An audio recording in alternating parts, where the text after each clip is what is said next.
합리론 데카르트 A. 우선 합리론은 합리주의, 이성주의라고도 한다. 이름에서 풍기는 뉘앙스처럼 인간이 이성이나 보편적이고 절대적인 진리를 추구하는 입장을 말한다. 특히 근대의 합리론은 진리에 도달하는 방법으로 인간이 이성을 제시한다. 프랑스나 독일에서 발전되었다고 해서 대륙 합리론이라고도 부른다. 대표적인 인물로는 데카르트, 가상리, 스피노자, 라이프니츠 등이 있다. 그중 철학이 거대한 물줄기를 존재론에서 인식론으로 방향 전환한 대표적 인물이 데카르트다. 그는 철학 이외에도 수학과 과학에서 뛰어난 업적을 남겼다.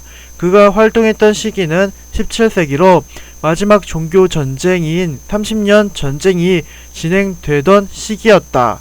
30년 전쟁은 독일을 중심으로 유럽 각지에서 진행되었는데 오랜 전쟁으로 유럽은 허무주의적이고 회의적인 분위기가 형성되어 있었으며 신과 교회의 권위가 약화되고 있었다.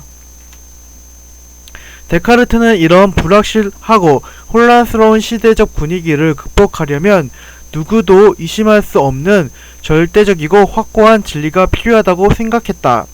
절대적인 진리를 찾는 방법으로 그는 반대로 모든 것을 의심해 보기 시작했다.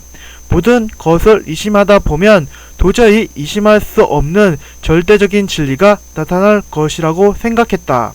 절대적 진리가 발견된다면 그때부터 이 단단한 기반을 토대로 모든 학문 체계를 재정립할 수 있을 것이다. 이렇게 진리를 발견하기 위해서 모든 것을 의심하는 데카르트의 방법을 방법적 회의라고 한다.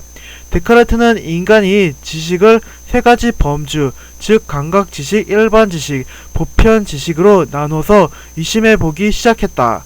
먼저 감각을 통해 얻는 감각지식들을 의심해 보자. 감각은 시각, 후각, 청각, 미각, 촉각이 5가지로 이 5가지 감각 외에 우리가 세상과 만날 수 있는 통로는 없다. 그런데 생각해 보면 감각을 통해 들어오는 정보는 불확실하고 나를 속이는 경우가 대다수다.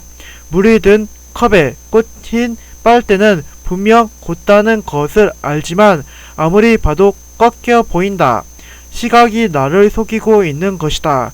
코가 막히면 아무 냄새도 맡지 못하고 어딘가 정신을 쏟고 있으면 나를 부르는 소리도 못 들을 때가 있다. 감각을 통해 알게 된 지식들이 오류의 가능성을 가진다는 것은 조금만 생각해봐도 쉽게 알 수 있다. 결론적으로 감각을 통한 지식은 믿을 수 없다. 다음으로 데카르트가 의심한 지식은 자연과학을 통해 얻는 일반 지식이다. 과학적 이론은 다양한 관찰을 통해서 귀납적으로 정리된 지식이다. 태양은 동쪽에서 뜬다와 같은 일반화된 지식은 하루 전에 태양이 동쪽에서 떴다, 이틀 전에 태양이 동쪽에서 떴다 등이 무수히 많은 개별적 사실을 종합해서 만들어낸 것이다. 하지만 이러한 귀납법은 논리적 비약이 따른다. 왜냐하면 무수히 많은 관찰을 한다 해도 그 관찰은 언제나 과거의 관찰에 한정될 뿐이기 때문이다. 그런데 귀납법은 과거의 관찰을 토대로 미래를 예측하려 한다. 그런 까닭에 귀납법은 언제나 미래에 틀릴 가능성을 내포하고 있다. 따라서 자연과학이 지식인 일반 지식은 불확실하고 의심 가능한 지식이다. 마지막으로 데카르트는 의심하기 쉽지 않아 보이는 수학과 기하학을 의심하기 시작했다. 데카르트는 이런 지식을 자연과학이 일반 지식과 구분해서 보편지식이라고 불렀다. 일반 지식이 경험적 관찰을 토대로 귀납적으로 찾아낸 지식이라면 보편지식은 논리적 추론을 통해서 연역적으로 도달한 지식이다. 예를 들어 삼각형의 정의는 한 직선 위에 있지 않은 세 점이 이루는 선분으로 이루어진 도형인데 이러한 정의는 경험적 관찰을 통해 얻는 지식이 아니라 논리적으로 추론해서 얻은 지식이다. 그렇기 때문에 수학이나 기하학이 지식을 의심하기는 쉽지 않다. 하지만 데카르트는 극단적으로 가상의 상황을 만들어 이를 끝까지 의심해 보려 했다. 그가 제시한 상황은 수학적 사실을 항상 틀리게 만드는 악마의 존재였다. 데카르트는 이렇게 가정해 보았다. 1 더하기 2는 사실 3이 아니라 원래는 4일 수도 있다. 그런데 악마가 존재해서 나를 속이기 위해 계속해서 1 더하기 2가 3인 것처럼 나의 생각을 바꿀 수도 있는 것이다. 이게 무슨 똥단지 같은 소리인가 하고 생각할 수도 있지만 데카르트가 이 비현실적이고 극단적인 상황을 제시한 것은 어쨌거나 수학과 기하학이라는 보편 지식이라 해도 절대 의심 불가능한 것은 아니라는 점을 보여주기 위해서였다. 끝없는 의심 속으로 데카르트는 침전해 들어갔다. 깊이와 끝을 알 수 없는 의심이 바닷속으로 내려간 것이다. 그러다가 결국 닿을 수 있을지 의심스러웠던 그 끝에 데카르트의 발이 극적으로 닿았다. 어떠한 극단적인 가정으로도 도저히 의심할 수 없는 하나의 진리를 발견한 것이다. 이것이 그 유명한 나는 생각한다, 고로 나는 존재한다 이다. 사실 이 문장은 후에 데카르트에 의해 수정되었다. 나는 생각한다, 나는 존재한다가 되었다. 고로를 뺀 것이다. 이것은 큰 차이를 만든다. 고로를 넣을 경우 마치 내가 생각하고 있는 사실로부터 나의 존재함이 발생되는 것처럼 보인다. 데카르트가 생각하기에 생각한다와 존재한다는 어느 하나가 다른 하나에서 도출되는 것이 아니라 서로 독립해 있는 것이었다. 그러한 미세한 차이는 이 각박한 현실을 살아가는 우리에게 그리 중요해 보이지 않으니 우리는 어쨌거나 유명한 앞의 명제를 사용하기로 하자.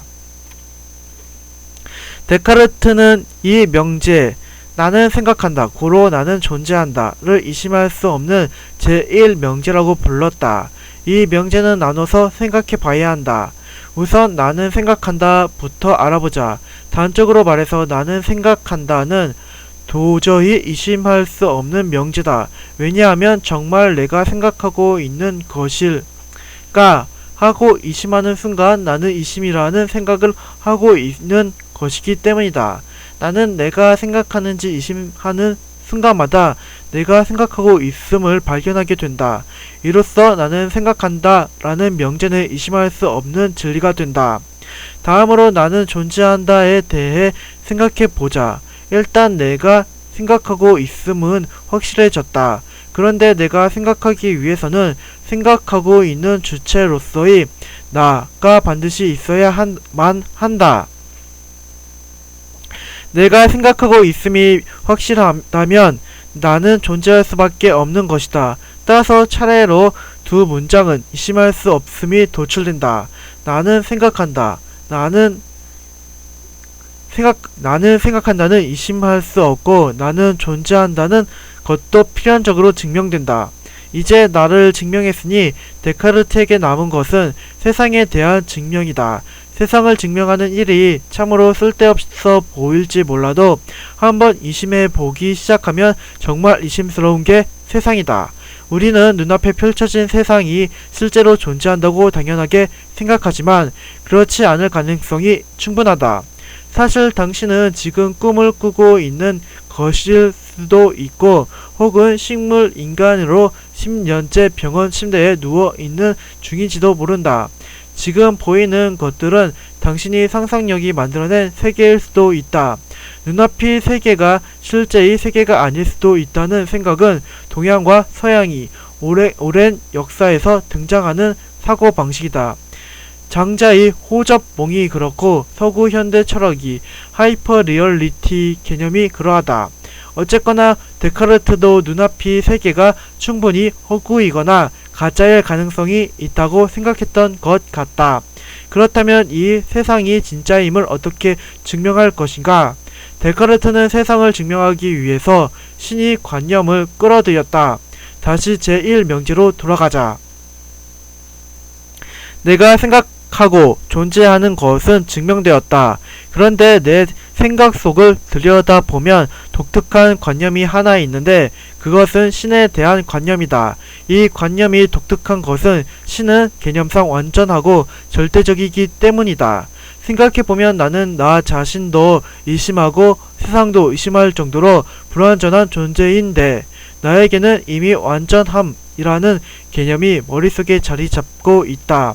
질서에서는 무질서가 도출될 수도 있어도 무질서한 것에서 질서가 도출되지 않듯 불완전한 것에서 완전함은 도출될 수 없다.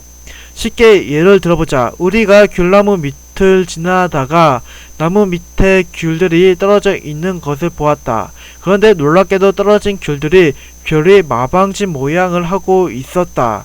그럼 우리는 두 가지 가능성을 고민할 수 있다. 떨어진 귤들이 정말 우연히도 별 모양을 만들었거나 혹은 어떤 지성적인 존재가 떨어진 귤들을 별 모양으로 배치했거나 당연히 후자가 타당한 답변일 것이다. 왜냐하면 질서란 질서를 계획할 수 있는 주체에서만 나오기 때문이다. 무질서와 불완전성에서 질서와 완전성은 도출되지 않는다. 마찬가지로 불완전한 내가 신이라는 완전한 개념을 가질 수 있는 것도 외부의 절대적 존재가 나에게 신의 개념을 주입해 주어서일 것이다. 따라서 절대적 존재로서 신은 존재할 수밖에 없다. 정리해보면 데카르트는 나를 직면했고 내 관념 속에서 발견되는 완전함이라는 개념을 근거로 외부에 신이 존재할 수밖에 없음을 증명했다. 그리고 이제 세계를 증명할 차례다. 데카르트에 따르면 신은 개념상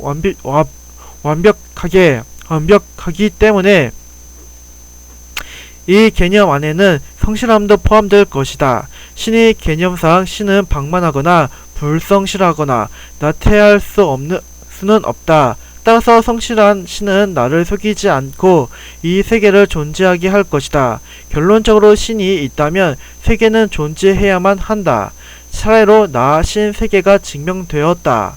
무신론자이거나 신자유주의 사회를 살아가는 현대인이라면 도대체 이게 무슨 증명인가 싶겠지만 데카르트가 방법적 회의를 통해 나와 세계를 증명하는 과정은 그 내용보다는 형식에서 의미를 찾을 수 있다. 데카르트 이전까지의 시대는 신 중심이 중세였다. 당시에는 신이 중요할 뿐 인간은 가치나 중요성을 갖지 않았다. 인간과 현실 세계는 신이 피조물로서 인간이 존재의 의미는 신으로부터 도출되었다. 신이 제1원인자이고 그로부터 파생되는 존재가 인간이 어떤 것이다. 하지만 데카르트의 사유는 신이 아니라 인간으로부터 모든 세계의 증명을 시작한다. 진리에 도달하는 길은 나의 이신과 회의를 통해서이고 나의 존재 증명이 신과 세계의 존재 증명보다 앞선다. 즉 인간이 이성이 우선이고 신과 세계는 이로부터 파생되어 증명되는 것이다. 데카르트가 아직도 신을 언급함에도 불구하고 근대 철학이 아버지로 불리는 이유가 여기에 있다. 데카르트의 직업을 평가해볼 차례다. 데카르트의 작업을 평가해볼 차례다. 우선 그의 사고는 존재론적인가 인식론적인가? 그는 나 신세계의 본질이 무엇인지를 탐구한 것이 아니라 내가 어떻게 신과 세계를 증명할 수 있는지 인식적 측면을 탐구했다. 따라서 그는 인식론적인 물음을 가졌다고 할 수 있다. 실제로 데카르트를 근대 인식론이 시작으로 보는 견해가 일반적이다. 다음으로 그는 어떻게 나와 신과 세계를 증명했는가? 현실 세계를 관찰하거나 사람들에게 전화 설문을 돌려 통계를 내거나 하는 방법이 아니라 순수하게 이성적이고 논리적인 추론만을 진행했다. 즉 데카르트는 합리론적 철학을 전개한 것이다.